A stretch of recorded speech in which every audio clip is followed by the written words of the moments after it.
The Ohio legislature, and I had no idea until I read this piece, is considering a bill called the Indecent Exposure Modernization Act. It's House Bill 249, and it's already passed the Ohio House. And for fans of the show, that the name of this bill should make your skin crawl already. You know where we're going with this, I think. So the headlines want you to think, and the Republicans in Ohio want you to think, that this is about regulating drag performers and protecting children, which is always the code that they use, protecting children.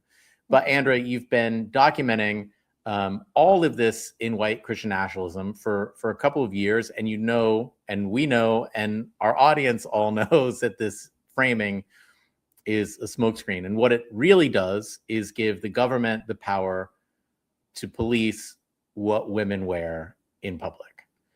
And that's not hyperbole, right? And let me just, I want to kind of frame this up even a little further. It redefines, we're going to talk about this, it redefines private parts as private areas, and it broadens that definition to include anything covered by an undergarment, which has massive implications. We're going to get to that.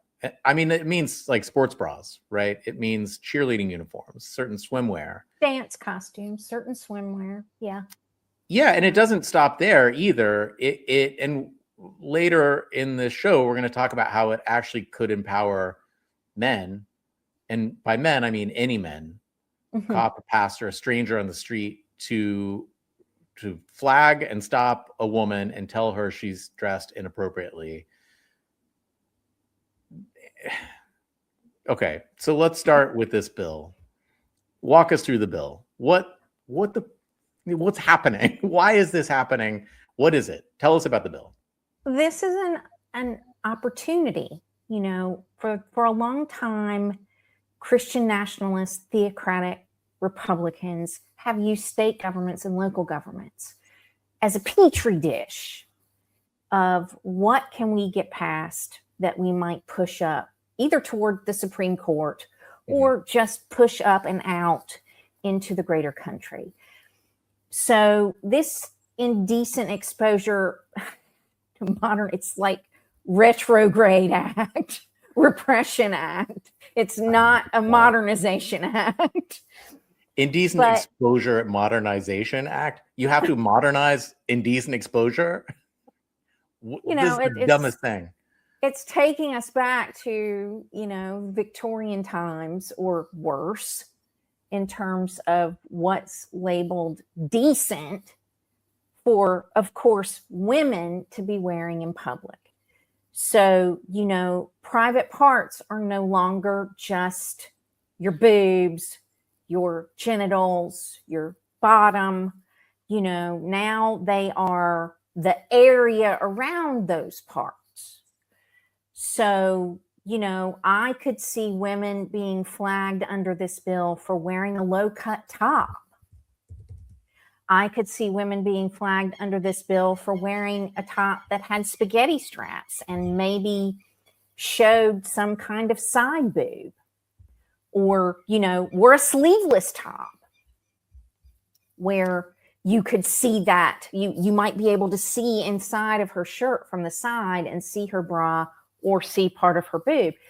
So, you know, this language is problematic because it's subjective too. You know, if somebody's offended by what a woman's wearing, whether or not it's exposing anything, it gives them license to come up to that woman or that girl and say, I don't think what you're wearing is appropriate.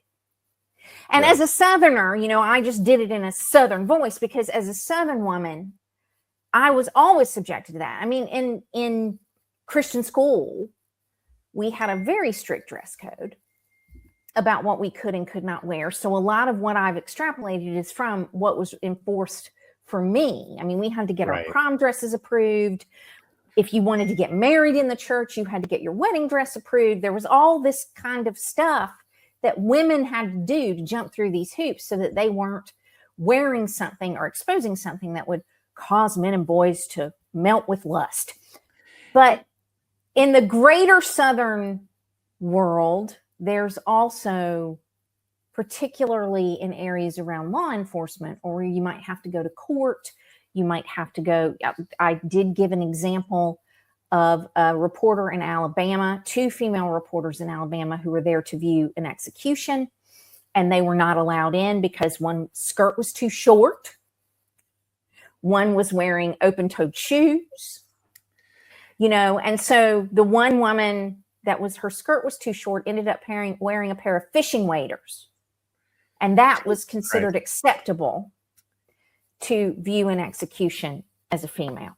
Let me just kind of dial this in a little bit, because you said earlier, if anyone is offended, they have the right under this bill or bills like this to approach a woman and say, I'm offended. But really, it's not offended, it's aroused. Right? If this, let's be clear. If this outfit is potentially arousing to men, then you have to change what you're wearing. Now, let me dial this in a little further. The example you gave, imagine these men at an execution being afraid of becoming aroused by open-toed shoes, right? These are the like mental giants we're dealing with, right? I want to talk about this a little bit. I want to dial into that a little bit more in a second, but I'm still curious about this bill. So the supporters claim that what is it, HB 249 only targets drag shows to protect children. How does that work? What is the language in there that what is the actual stated intent of this, and how does that operate?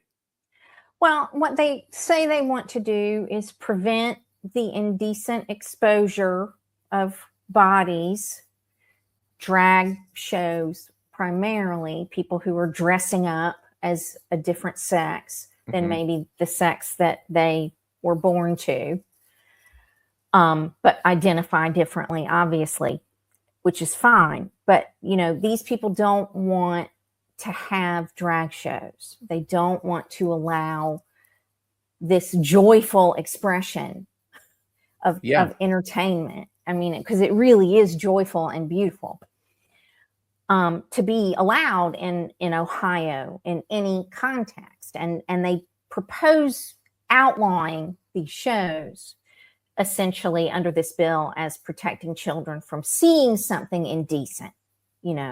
A man dressed up as a beautiful woman is and having the time indecent. of their life, right? Like really enjoying themselves and being joyful. You're right. It's I've been to those shows. They're amazing.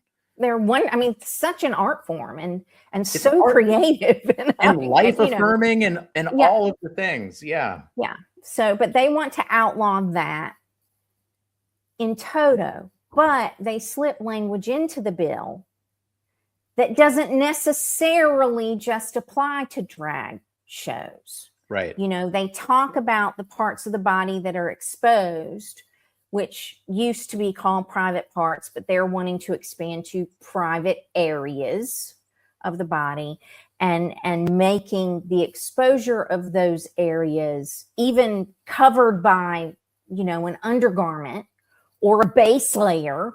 If you're a hiker or something, make the exposure of those areas even covered by a layer of clothing illegal. So, it's so subjectively worded, which is intentional, that they can say, well, this just applies to drag shows, but the bill doesn't say that. The bill talks about people in public, any people in public, and this doesn't just endanger Ohioans. Say I go to visit some family in Ohio and I wear a low cut top and, and don't know about this bill or this now law, and somebody comes up to me on the street and says, ma'am, you are indecently dressed and you're violating this law, and we're going to have to write you up or take you in. So it doesn't just put people in Ohio at risk. people go to Ohio, they're also going to be at risk of Right. being harassed. It's a way to harass and oppress and bother and ogle and worse women and girls.